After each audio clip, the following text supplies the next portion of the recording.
Hey, what is going on, Twintendo Nation? Hope you're having an awesome day. Now I realise it has been a very long time since I've been uploading Pokemon videos, or just uploading in general, but I'm happy to say that videos are returning to the channel starting this month, and when I say returning, I mean consistently, not just one video per month. I've just kind of stepped away from YouTube for a bit. I just needed to kind of clear my head for a few things. Yeah, I'll be back and giving it my all as usual. So I've got loads of brand new series planned, and when I say series I mean Pokemon, what else? I might branch out to Nintendo a bit in terms of top 10s for certain things, but I've got loads of Pokemon videos planned, and hopefully some coming out very quickly after this video. Now this is a video I've been working on a long time, and this is my top 10 hopes for Generation 8. The video's been kind of done, just been sitting around for a while. But I thought, let's just get this video out before they actually announce Generation 8 and make this video obsolete. So before we start today's video, I want to know from you guys, what are your hopes for the next Pokemon game, or the next main series Pokemon game? What would you like to see them include?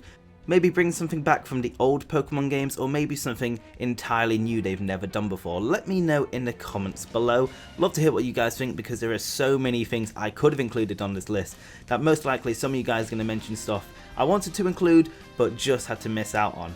Now, since this is my first Pokemon video in a long time, a like on this video from you guys would be super appreciated. Obviously the support's going to be kind of dropping off a bit from my channel since I've not been uploading lately, but I want to bring that back to what it used to be, and even better. Obviously we used to hit like 1,000 likes in the first hour for some videos, which is absolutely crazy. So, you know, if we can just get 1,000 likes on this video to start us off, that would be really amazing. So thank you if anyone does drop a like on this video. But with all that out the way, guys, let's just get on with this video.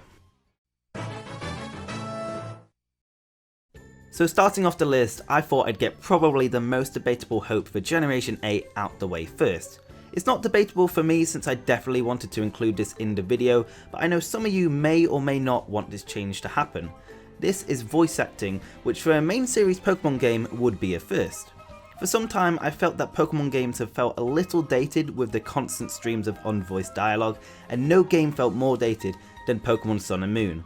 As we all know, it was a very text heavy game, and although it was fine being that way, I felt that having voice acting in the game would help immerse the players more in the story and care about the characters more than we did. Even though voice acting would have helped Sun and Moon's story, it wasn't surprising that it didn't appear in the game, as Sun and Moon was already pushing the 3DS's capacity to the limit, so I'm not sure if it would have been possible. However, now that we know Pokemon is moving over to the much more superior Nintendo Switch, voice acting is a real possibility. We've seen a lot of Nintendo's flagship games make the jump to voice acting, for better or worse, such as Mario, Fire Emblem, and even more recently on the Switch, Legend of Zelda. Now, I'm not saying every line of dialogue has to be voiced, but cutscenes with voices would be a nice start, maybe even certain lines of dialogue outside of cutscenes. Since players also watch the Pokemon anime, I feel like the voice actors for characters who appear in both the game and the anime should stay the same for continuity. Also, since I know a lot of people watch the Pokemon anime subbed and dubbed, there should be an option of which language you'd like to hear it in, similar to what they did in Breath of the Wild. Now, I know I said this change would be the most debatable point on the list, but to be honest, I'm only assuming that. It might be that the majority of you guys would like to see voice acting in a next Pokemon game. So if you'd like to see voice acting, or you're against it for the next Pokemon game, let me know in the comments. I'm really curious to see what you guys think. The next feature I'd like to see added for Generation 8 is something I think we can all get behind. These are multiplayer minigames. Throughout Pokemon's long history, there haven't been too many minigames in the main series where you can play with your friends, with the last proper one being the Pokathlon in Pokemon Heart Gold and Soul Silver, which came out in 2009. We've had minigames since then, like the Super Training, which is debatable as to whether that is a minigame at all, and the more recent Mantine Surf, which to me felt a little worthless. Now, since the next main series Pokemon game will be on the Nintendo Switch, I thought it would be perfect to finally bring back multiplayer minigames, as the Switch is great for local and online multiplayer fun. So what minigames could we have in the next Pokemon game? Whilst the Pokathlon was super fun, and I'd like to see something similar, we need to remember that those games heavily relied on the touchscreen, which is something the Switch doesn't really use that much to avoid screen damage. As for the minigame connectability, I'd like to see a choice that allows the player to have split screen support for up to 4 players, as well as being able to play locally with multiple switches. We all know that online multiplayer has become a big part of Pokemon since its introduction in Generation 4, so being able to play these minigames locally and online would be a big hit. In terms of minigames I'd like to see something like the Berry Blender minigame from Generation 3 make a return. The minigame was fun and very useful for making Pokeblocks for contests, so if it could find a way to replace Pokeblocks for something useful in Generation 8, then that could be a possibility. Secondly, I really enjoyed the football, or for all those Americans watching soccer, minigame from the Pokathlon, which honestly isn't too surprising. I'm English, I think football is probably my biggest passion besides Pokemon, so yeah, I'd love to see that back. I love that minigame so much. But anyway, I could definitely see this type of game making a return if you replace the touchscreen controls with normal Joy-Con controls. And finally, we could see the return of an old Pokemon game series in minigame form. For example, a little Pokemon pinball minigame could be very fun, especially since we've not had a new one since 2003. So why not see what fans think of a basic version of Pokemon Pinball to see if there's a demand for a brand new game. There are so many possibilities for minigames to include in Generation 8. Let me know in the comments below what kind of minigame you would add into the next Pokemon game. This next point is pretty straightforward, and I've been going on about it since Pokemon Sun and Moon came out. This is to bring back the player search system, otherwise known as the PSS, from Generation 6. You guys might know I'm not the biggest fan of the Festival Plaza, and although it wasn't terrible, it wasn't good either. Long loading times, tedious and just genuinely confusing, it was a massive step back from the simple but effective PSS. The PSS was beautifully simple, allowing players to connect with hundreds of others all through the 3DS's touchscreen. You could battle and trade with random players, wish them happy birthday, see what message they had left, and all sorts of other things. The PSS might not have been perfect, but it was the best online function we've had in a Pokemon game and was a joy to use. The Festival Plaza on the other hand couldn't be more different, with its confusing layout and dull new features. It was a place I stayed well away from, which is a real shame as I used to use a PSS every time when I played Pokemon X, as it felt like I was part of a great and wonderful Pokemon community. So I'm hoping we see the return of the PSS, or at the very least something similar, as it would restore the online service to its former glory. Following the PSS is a very popular feature that a lot of fans want to return for Generation 8. This is Pokemon Following You. See what I did there? Following the PSS? Anyway, bad script writing aside, it's something I see pop up a lot when discussing new Pokemon games. When are we going to get Pokemon Following Us back? It's something that I've been vocal about in the past, but for me, it's not as essential as what it used to be. Would it be great to have back? Absolutely. Is it the first improvement GameFreak need to work on? No, definitely not, but it does add a certain charm to the game and help the player immerse themselves into the world of Pokemon. Although you were able to walk certain Pokemon in Pokemon Yellow and Diamond and Pearl, no game did it better than Heart Gold and Soul Silver, which allowed you to walk with every single Pokemon. Since then, every new Pokemon game has had the expectation that Pokemon Following You will make a return. Although it hasn't made a return since, there has been a lot of hope recently that GameFreak have been listening to fans. Soon after Pokemon Sun and Moon launched, a YouTuber called Kazowar found that there were walking and running animations for every single Pokemon in the game, suggesting that GameFreak were trying to bring back the feature but had to leave it out the game due to unknown reasons. With the animations already made, I am very confident that Pokemon Following the Trainer will return for Generation 8. Coming in at number 6 is a feature that has been in the world of Pokemon since Generation 6, but in my opinion needs a bit of work. This is player customization. When Pokemon X and Y first revealed trainer customization, there was mass celebration in the Pokemon community, as this change was long overdue. No longer did we have to pick a different gender to differentiate ourselves from our friends, although, on the other hand, we no longer had that excuse to use if we actually wanted to pick a different gender. It's not like I did that or anything. But yeah, back on point, customization was a great new feature, and although limited in Pokemon X and Y, it was a good first attempt. For some reason, trainer customization was completely skipped in Pokemon Omega Ruby and Alpha Sapphire, which is all the more reason for me to dislike those games.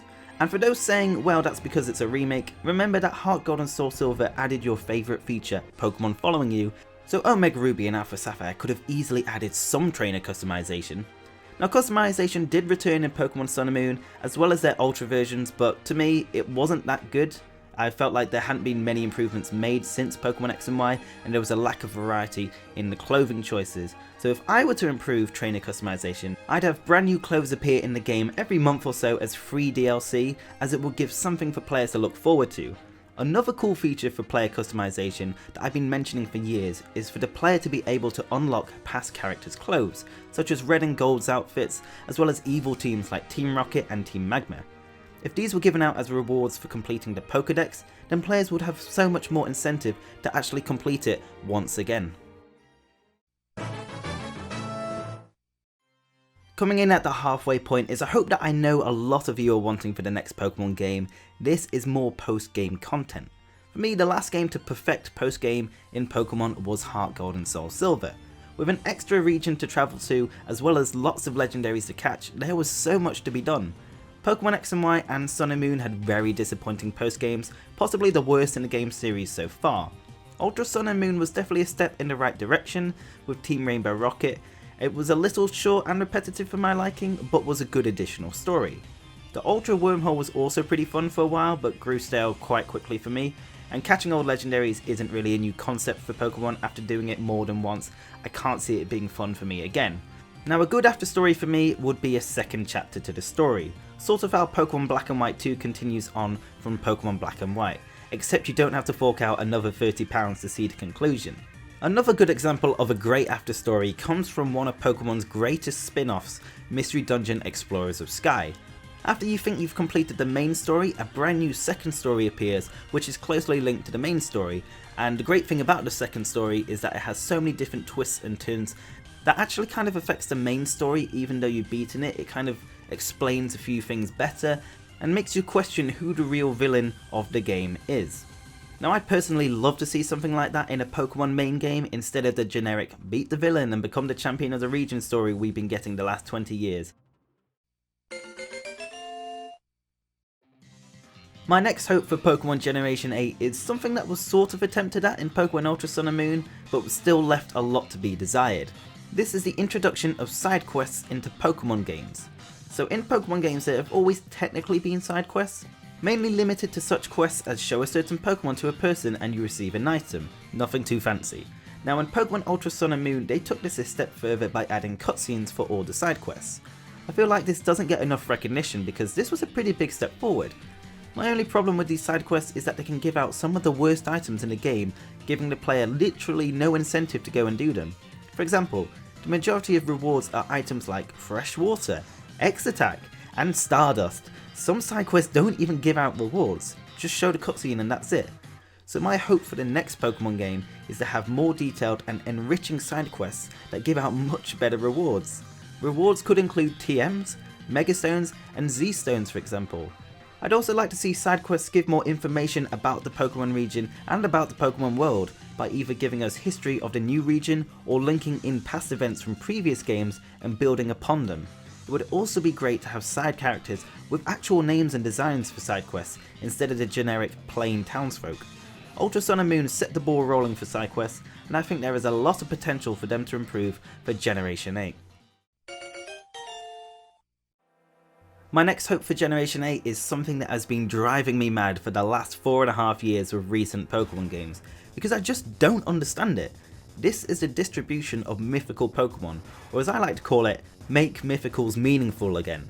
So what do I mean by this? Well, up to Generation 5, Pokemon had in-game events for every mythical Pokemon that would take place in special areas in the region. In-game events include Darkrai on New Moon Island in Pokemon Diamond, Pearl and Platinum, Deoxys on Birth Island in Pokemon Emerald and Fire Red and Leaf Green, and Victini at Liberty Garden in Pokemon Black and White. These events opened up brand new areas for the player to explore and catch the mythical Pokemon, as well as adding additional lore to the specific region. However, from Black and White 2 onwards, mythical Pokemon were given away through giveaways, and let me tell you how much I hate this, for various different reasons. Firstly, having a delivery man just give you one of the rarest Pokemon that would be a fun challenge to actually catch takes so much enjoyment out of the game.